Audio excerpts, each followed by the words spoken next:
नमस्कार दोस्तों, मैं हूं आनंद और आज की कहानी आपको भीतर तक हिला देगी। ये सिर्फ एक हत्या की कहानी नहीं है, ये उस सपने की हत्या है जो एक 19 साल का मासूम लड़का अपनी आंखों में लेकर जी रहा था। सोचिए, एक बेटा जिसने मां बाप से वादा किया कि वो डॉक्टर बनेगा, गांव का नाम रोशन करेगा, गरीबों का इलाज करेगा और मां बाप की जिंदगी आसान बना देगा। लेकिन दोस्तों, जंगल के अंधेरे में कुछ हैवान तस्करों ने उसका सब कुछ छीन लिया। यह कहानी है गोरखपुर के पिपराइच थाना इलाके की, जंगल छत्रधारी गांव के टोला महुआ चाफी की। वो रात थी सोमवार की, जब पूरा गांव सो रहा था, लेकिन तकदीर एक परिवार की नींद हमेशा के लिए छीनने आ चुकी थी। दीपक गुप्ता, 19 साल का युवक जो पादरी बाजार में रहकर नीट की तैयारी करता था, उस रात अपने घर पर था। कौन जानता था कि यह रात उसकी जिंदगी की आखिरी रात होगी।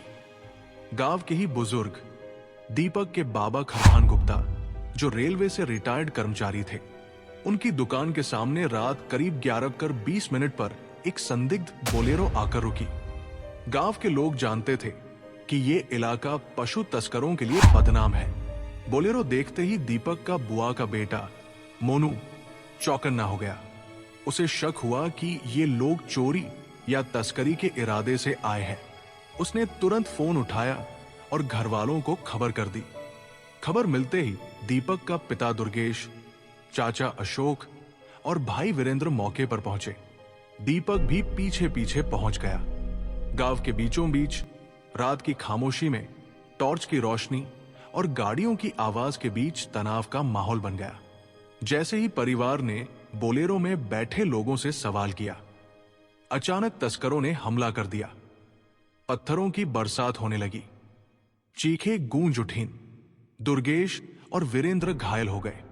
गांव वाले घबराकर इधर उधर भागने लगे। और दोस्तों, इसी अफरातफरी के बीच हुआ वो हादसा जिसने गोरखपुर ही नहीं, पूरे प्रदेश को हिला दिया। तस्करों ने दीपक को जबरदस्ती पकड़ लिया, उसके हाथ पांव दबोच लिए। उसकी चीखें अंधेरे में गूंज रही थी, मुझे छोड़ दो, मैं कुछ नहीं करूंगा। लेकिन हैवान बने उन लोगों ने किसी की नहीं सुनी। गांव वालों की आंखों के सामने दीपक को बोलेरो में खींचकर बैठा लिया गया और गाड़ी धड़धड़ाती हुई अंधेरे में गायब हो गई। गांव वाले चीखते चिल्लाते रह गए। कुछ ने दौड़कर रोकने की कोशिश की। विश्राम नाम का ग्रामीण बीच में आया, लेकिन उसे भी पत्थर मारकर लहूलुहान कर दिया गया। गांव की औरतें दरवाजे से निकलकर रोने चिल्लाने लगी, अरे मेरे लाल को छोड़ दो। लेकिन अब बहुत देर हो चुकी थी। दोस्तों, थोड़ी ही दूर पर तस्करों ने दीपक को बेरमी से मार डाला। उसके सिर पर वार किया गया और फिर उसका शव गुलरिया इलाके में फेंक दिया गया।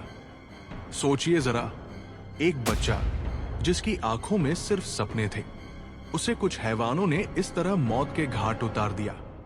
लेकिन दोस्तों, सबसे दर्दनाक बात अभी बाकी थी।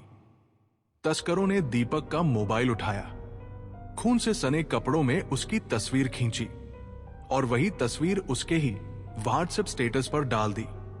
आप सोच सकते हैं, एक मां के फोन पर अचानक उसके बेटे की लहूलुहान तस्वीर आ जाए।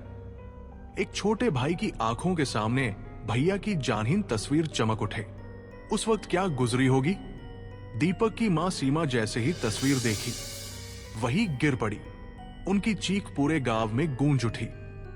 बेहोश होकर जमीन पर गिर पड़ी।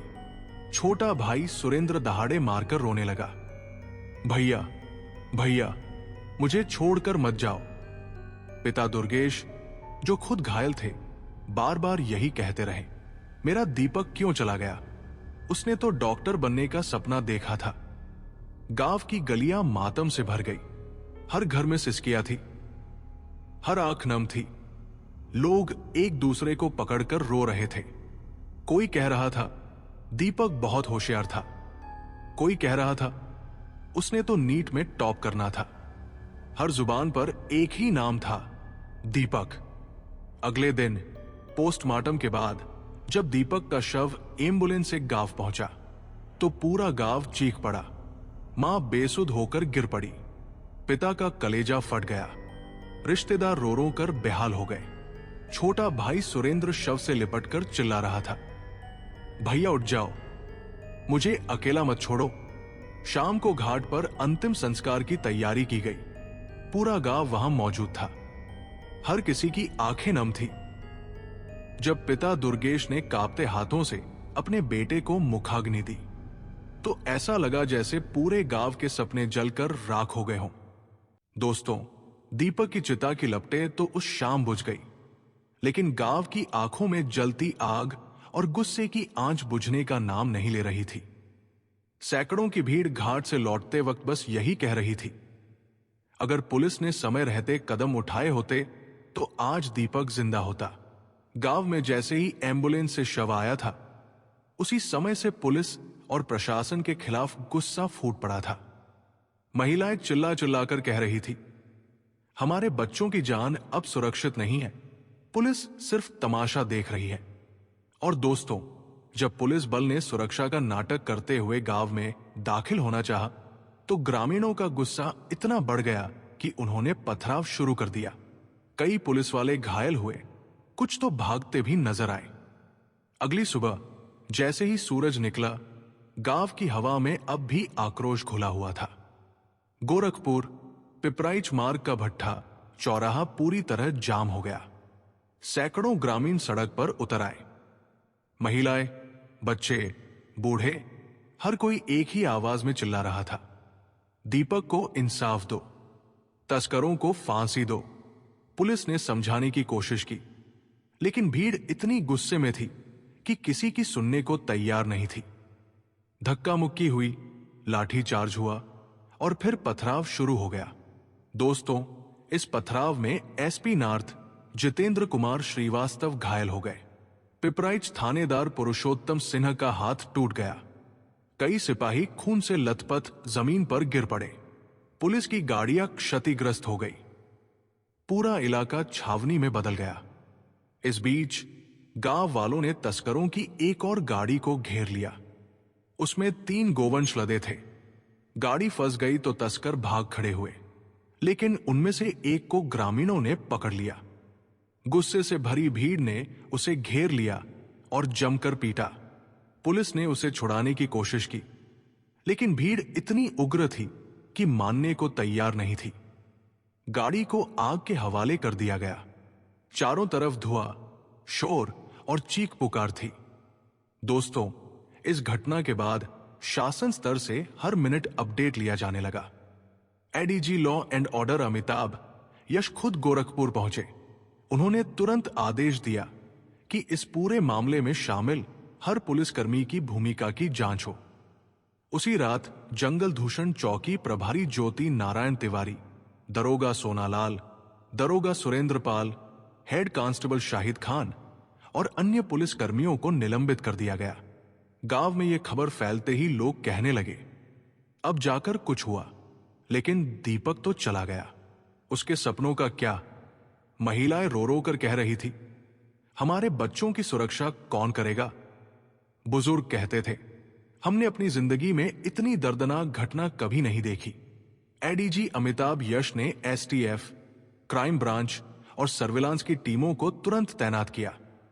उन्होंने साफ कहा, किसी भी कीमत पर तस्करों को पकड़ो, खुद हर पल रिपोर्ट लेते रहे। पूरे गांव में भारी पुलिस बल तैनात कर दिया गया। सन्नाटा इतना था कि हर घर, हर आंगन में बस दीपक का नाम गूंज रहा था। दोस्तों, सोचिए उस छोटे भाई सुरेंद्र पर क्या बीती होगी, जिसके सामने उसका भैया हर रात पढ़ाई करता था, उसे समझाता था, तू भी बड़ा होकर कुछ बनेगा। वही भाई अब जलती चिता में बदल गया था। मां सीमा का तो रो रो कर बुरा हाल था। वे बार बार यही कहती थी, मेरा दीपक तो डॉक्टर बनकर सबकी जान बचाना चाहता था, आज उसकी ही जान बचाने वाला कोई क्यों नहीं था? पिता दुर्गेश, जो कंपाउंडर थे, आंसू पोंछते हुए कहते, अगर मेरा बेटा डॉक्टर बनता तो कितने गरीबों का इलाज करता, कितनों को नई जिंदगी देता, लेकिन तस्करों ने मेरे बेटे के सपनों की ही हत्या कर दी। गांव के लोग अब डर गए थे। औरतें कह रही थी, कल दीपक था, कल कोई और होगा। बच्चे घर से बाहर निकलने से डरने लगे। हर मां बाप अपने बच्चों को छाती से लगाए बैठा था और हर जुबान पर यही सवाल था, क्या अब पढ़ाई करने वाले बच्चे भी सुरक्षित नहीं? दोस्तों, इस पूरे मामले ने प्रदेश की राजनीति और प्रशासन को भी हिला दिया।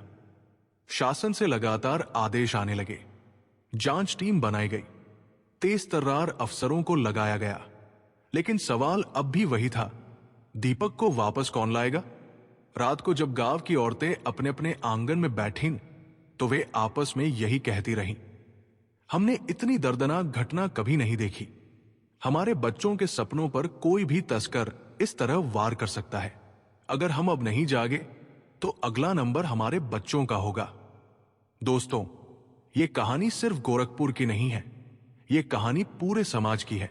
यह कहानी हर उस बेटे की है जो मेहनत कर रहा है, सपने देख रहा है और मां बाप का सहारा बनने का वादा कर रहा है, लेकिन अपराधियों की हैवानियत और पुलिस की लापरवाही उन सपनों को बीच रास्ते में तोड़ देती है। आज दीपक हमारे बीच नहीं है, लेकिन उसकी याद, उसका सपना और उसका संघर्ष हमेशा हमें यह सोचने पर मजबूर करेगा कि क्या हमारे सिस्टम में इतनी ताकत नहीं कि वो ऐसे बच्चों को बचा सके। दोस्तों, आज की कहानी यही खत्म होती है। एक 19 साल का मासूम लड़का जो डॉक्टर बनकर लोगों की जान बचाना चाहता था, उसे कुछ हैवान तस्करों ने मार डाला। लेकिन सवाल यह है कि क्या अभी हम खामोश रहेंगे? आपसे मेरा सवाल है, क्या आपको लगता है कि दीपक जैसे बच्चों को इंसाफ दिलाने के लिए पुलिस और प्रशासन को और सख्त होना चाहिए? और क्या हमें समाज के लोगों को अब अपराधियों के खिलाफ एकजुट होकर खड़ा नहीं होना चाहिए?